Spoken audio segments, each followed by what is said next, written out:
Estamos agora com o Dr. Henrique Patroso, nosso diretor científico, e ele participou de uma mesa muito importante, cada vez, né, mais procurada nos congressos, né, e nas atualizações, que é o uso dos medicamentos antidiabéticos na prevenção do risco cardiovascular.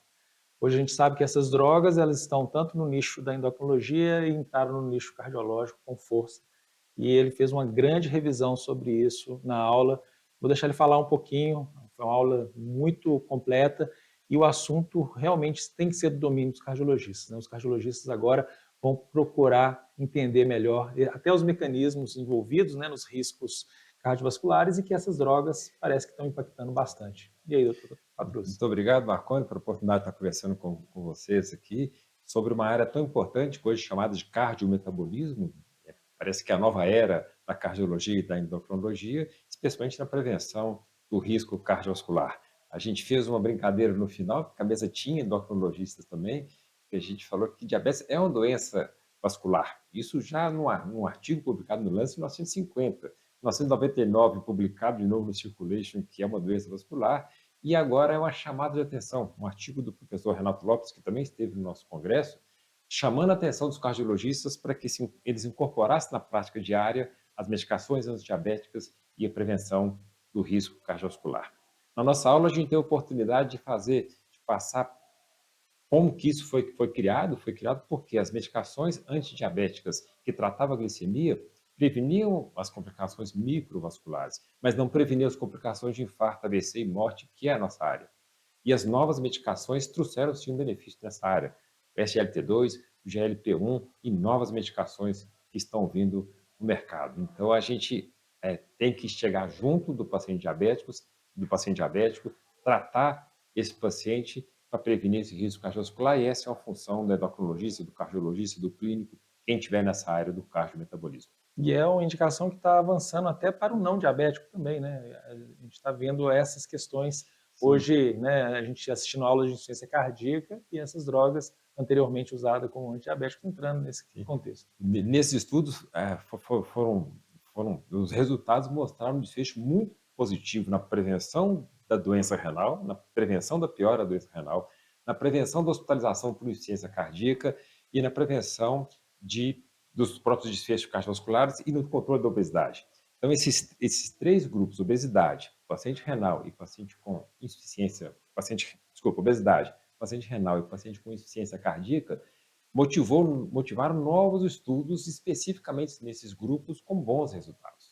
E uma coisa importante, né, já que você falou da população com insuficiência cardíaca e com insuficiência renal, ou tentando prevenir a insuficiência renal, é que pode acontecer uma piora da função renal no primeiro momento, e Uhum. depois isso sucede, e aí você tem que vencer essa primeira piora, que não é uma Sim, piora definitiva, não é isso? isso é muito comum no tratamento da insuficiência cardíaca, com as múltiplas drogas que a gente tem, mas, de fato, essas drogas acabam prevenindo o desfecho, no retardamento, na diminuição da progressão da insuficiência renal, e os desfechos eram redução da creatinina, redução do clearance e tratamento dialítico. Então, isso é bastante efetivo.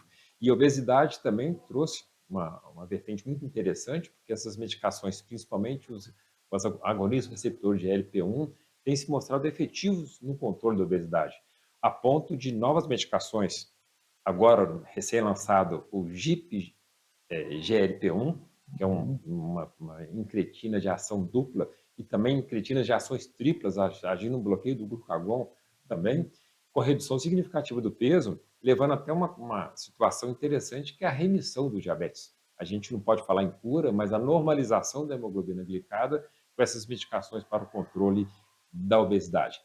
Importante falar que esses estudos ainda estão nos desfechos substitutos, ainda não são estudos de desfechos cardiovasculares, mas o caminho pode levar ao desfecho cardiovascular, que é o que interessa.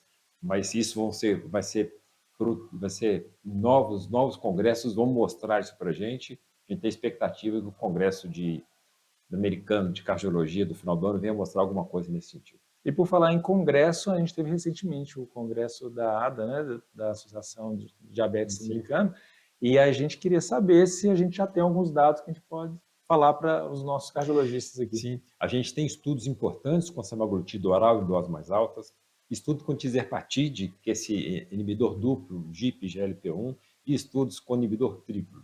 todos eles mostrando um efetivo resultado em redução de peso e controle da hemoglobina glicada.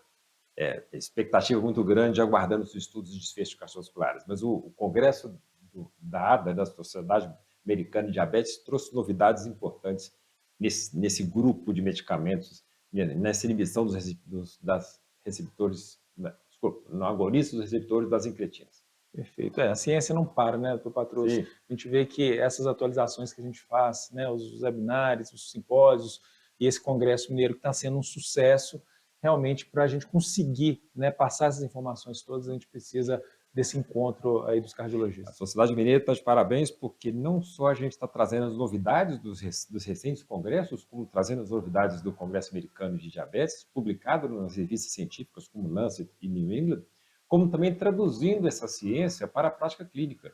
É importante a gente sair do congresso com a perspectiva da ciência futura e com a perspectiva de o que eu posso fazer no consultório na semana seguinte ao congresso. Isso é importante. O Congresso Mineiro consegue, além de trazer o mineiro para um cafezinho, para um pão de queijo, trazer a ciência avançada e a ciência que vai ser prática. Perfeito. Muito obrigado, doutor Patroso.